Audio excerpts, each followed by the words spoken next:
Hire Google TV, new year, new screen. Save up to $25,000.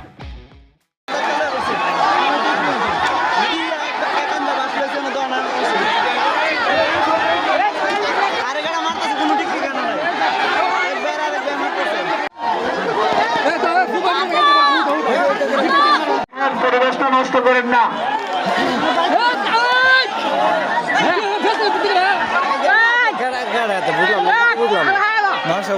ইমন ভাই ধরলিছি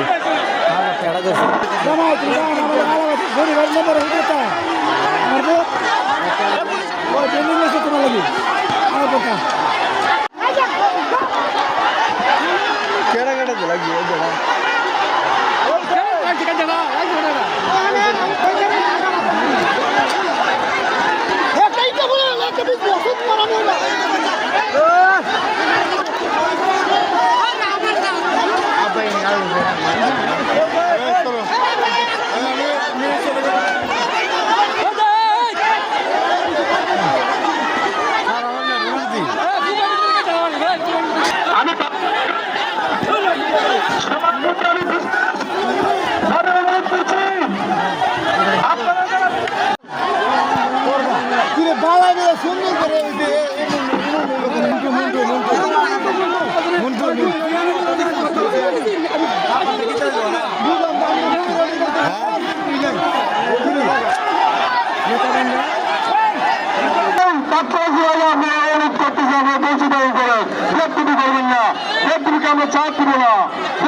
বৃহস্পতিবার বিকেল থেকে সন্ধ্যা পর্যন্ত দফায় দফায় চলে সংঘর্ষ।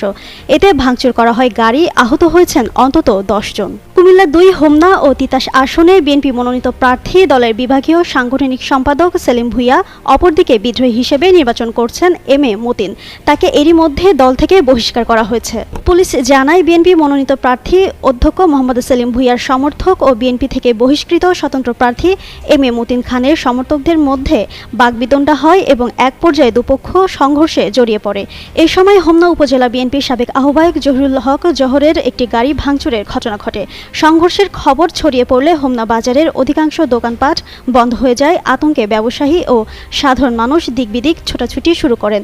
আহতদের স্থানীয়রা উদ্ধার করে হোমনা উপজেলা স্বাস্থ্য কমপ্লেক্সে ভর্তি করেন। পরিস্থিতি নিয়ন্ত্রণে পুলিশ ও সেনাবাহিনী যৌথভাবে ঘটনাস্থলে গিয়ে অভিযান চালায়। হোমনা থানার ভারপ্রাপ্ত কর্মকর্তা মোর্শেদুল আলম চৌধুরী বলেন, পরিস্থিতি নিয়ন্ত্রণে আছে।